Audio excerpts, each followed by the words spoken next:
The Passion of our Lord Jesus Christ, according to Matthew. One of the 12, who was called Judas Iscariot, went to the chief priests and said, "What will you give me if I betray him to you?" They paid him 30 pieces of silver, and from that moment he began to look for an opportunity to betray him. On the first day of unleavened bread, the disciples came to Jesus. "Where do you want us to make the preparations for you to eat the Passover?" Go into the city to a certain man and say to him, 'The teacher says, my time is near. I will keep the Passover at your house with my disciples.'" So the disciples did as Jesus had directed them, and they prepared the Passover meal. When it was evening, he took his place with the 12, and while they were eating, he said, "Truly I tell you, one of you will betray me." And they became greatly distressed, and began to say to him one after another, "Surely not I, Lord." "The one who has dipped his hand into the bowl with me will betray me. The Son of Man goes, as it is written of him. But woe to that one by whom the Son of Man is betrayed. It would have been better for that one not to have been born." Judas, who betrayed him, said, "Surely not I, Rabbi." "You have said so." While they were eating, Jesus took a loaf of bread, and after blessing it, he broke it, gave it to the disciples, and said, "Take, eat. This is my body." Then he took a cup, and after giving thanks, he gave it to them, saying, "Drink from it, all of you, for this is my blood of the covenant, which is poured out for many for the forgiveness of sins. I tell you, I will never again drink of this fruit of the vine until the day when I drink it new with you in my Father's kingdom." When they had sung the hymn, they went out to the Mount of Olives. Then Jesus said to them, "You will all become deserters because of me this night. For it is written, I will strike the shepherd, and the sheep of the flock will be scattered. But after I am raised up, I will go ahead of you to Galilee." Peter said to him, "Though all become deserters because of you, I will never desert you." "Truly I tell you, this very night, before the cock crows, you will deny me 3 times. "Even though I must die with you, I will not deny you." And so said all the disciples. Then Jesus went with them to a place called Gethsemane, and he said to his disciples, Sit here while I go over there and pray." He took with him Peter and the 2 sons of Zebedee, and began to be grieved and agitated. Then he said to them, "I am deeply grieved, even to death. Remain here and stay awake with me." And going a little further, he threw himself on the ground and prayed, "My Father, if it is possible, let this cup pass from me. Yet not what I want, but what you want." Then he came to the disciples and found them sleeping. And he said to Peter, "So, could you not stay awake with me 1 hour? Stay awake and pray that you may not come into the time of trial.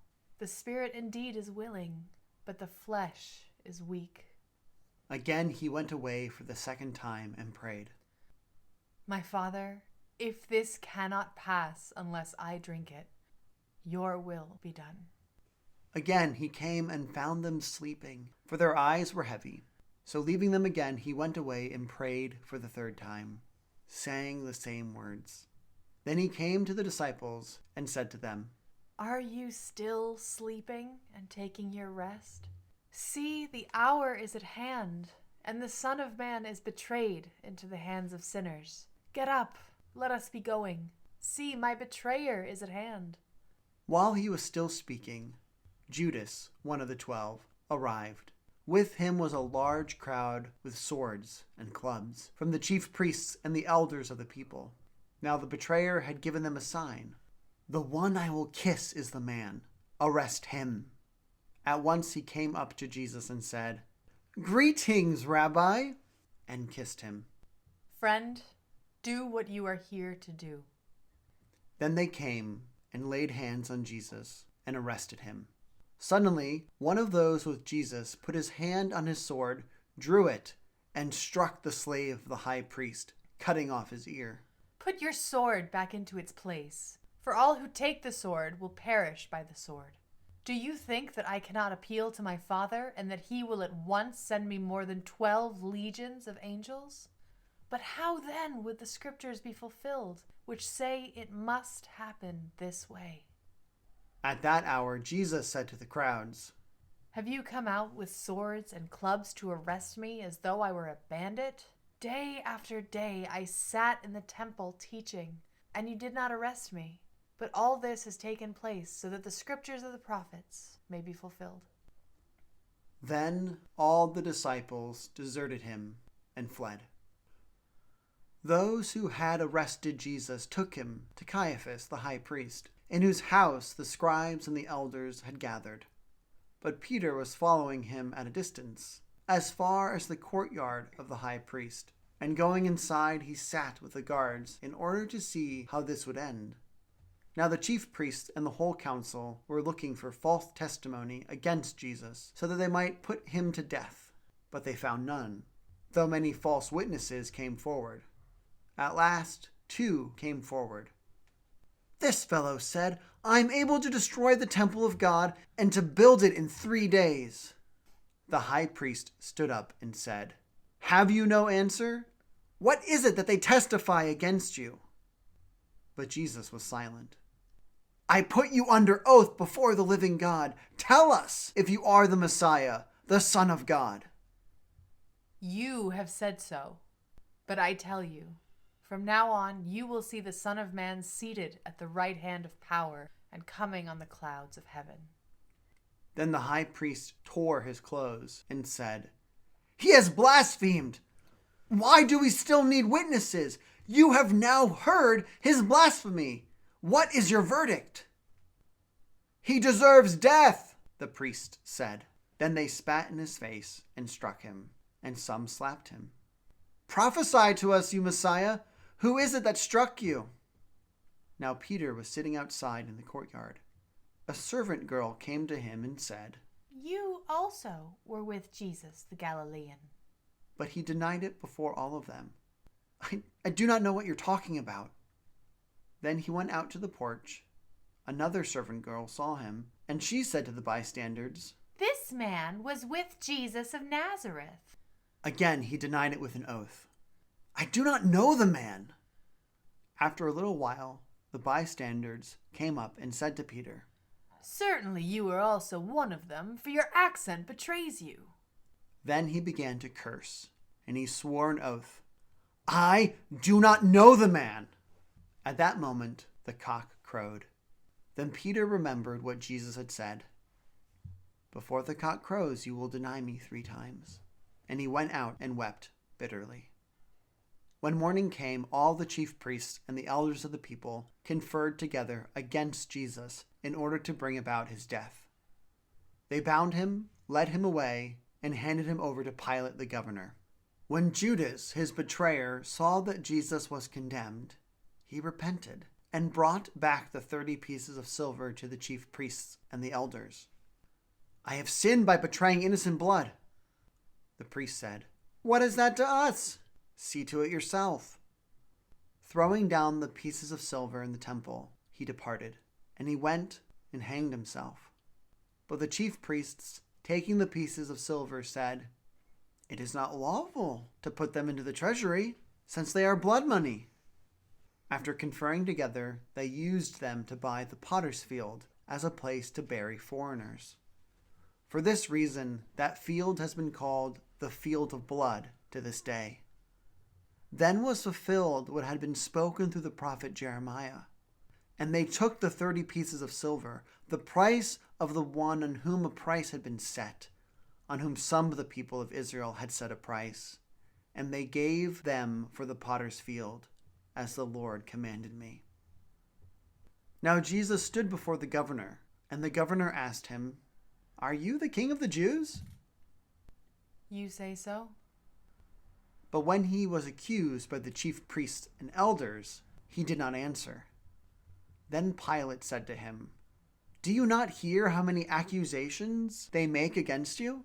But he gave him no answer. not even to a single charge, so that the governor was greatly amazed. Now at the festival, the governor was accustomed to release a prisoner for the crowd, anyone whom they wanted. At that time, they had a notorious prisoner called Jesus Barabbas. So after they had gathered, Pilate said to them, "Whom do you want me to release for you? Jesus Barabbas or Jesus who is called the Messiah?" For he realized that it was out of jealousy that they had handed him over. While he was sitting on the judgment seat, his wife sent word to him, "Have nothing to do with that innocent man, for today I have suffered a great deal because of a dream about him." Now the chief priests and the elders persuaded the crowds to ask for Barabbas and to have Jesus killed. The governor again said to them, "Which of the two do you want me to release for you?" "Barabbas!" "Then what should I do with Jesus who is called the Messiah?" Let him be crucified. "Why? What evil has he done?"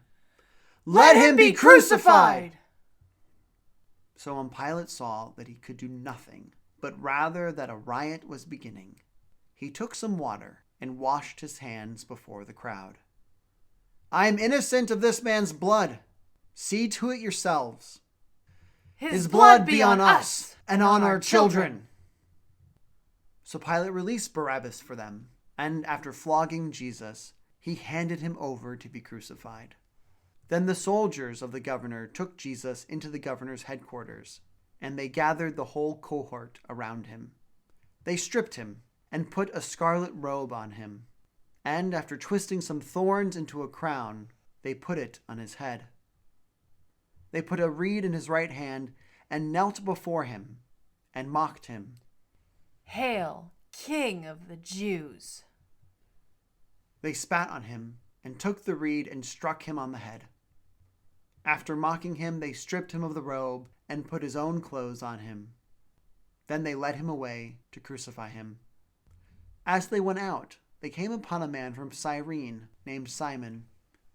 They compelled this man to carry his cross. And when they came to a place called Golgotha, which means place of a skull, they offered him wine to drink mixed with gall. But when he tasted it, he would not drink it. And when they had crucified him, they divided his clothes among themselves by casting lots. Then they sat down there and kept watch over him. Over his head they put the charge against him, which read, "This is Jesus, the King of the Jews." Then 2 bandits were crucified with him, one on his right and one on his left. Those who passed by derided him, shaking their heads. "You who would destroy the temple and build it in 3 days, save yourself. If you are the Son of God, come down from the cross." In the same way, the chief priests also, along with the scribes and elders, were mocking him. "He saved others. He cannot save himself. He is the King of Israel. Let him come down from the cross now, and we will believe in him. He trusts in God. Let God deliver him now, if he wants to. For he said, 'I am God's son.'" The bandits who were crucified with him also taunted him in the same way. From noon on, darkness came over the whole land until 3 p.m. And about 3 o'clock, Jesus cried with a loud voice, "Eli, Eli, lama sabachthani?" That is, my God, why have you forsaken me?" When some of the bystanders heard it, they said, "This man is calling for Elijah." At once one of them ran and got a sponge, filled it with sour wine, put it on a stick, and gave it to him to drink. But the others said, "Wait, let us see whether Elijah will come to save him." Then Jesus cried again with a loud voice and breathed his last. At that moment, the curtain of the temple was torn in 2 from top to bottom. The earth shook and the rocks were split. The tombs also were opened, and many bodies of the saints who had fallen asleep were raised. After his resurrection, they came out of the tombs and entered the holy city and appeared to many. Now when the centurion and those who were with him, who were keeping watch over Jesus, saw the earthquake and what took place, they were terrified and said, "Truly, this man was God's Son." Many of the women were also there, looking on from a distance. They had followed Jesus from Galilee and had provided for him. Among them were Mary Magdalene and Mary, the mother of James and Joseph, and the mother of the sons of Zebedee. When it was evening, there came a rich man from Arimathea named Joseph, who was also a disciple of Jesus. He went to Pilate and asked for the body of Jesus. Then Pilate ordered it to be given to him. So Joseph took the body and wrapped it in a clean linen cloth and laid it in his own new tomb, which he had hewn in the rock. He then rolled a great stone to the door of the tomb and went away. Mary Magdalene and the other Mary were there, sitting opposite the tomb. The next day, that is, after the day of preparation, the chief priests and the Pharisees gathered before Pilate and said, "Sir, we remember what that impostor said while he was still alive. 'After 3 days I will rise again.' Therefore command that the tomb be made secure until the 3rd day. Otherwise his disciples may go and steal him away and tell the people, 'He has been raised from the dead.' And the last deception would be worse than the first." Pilate said, "You have a guard of soldiers. Go, make it as secure as you can." So they went with the guard and made the tomb secure by sealing the stone. This is the passion of the Lord.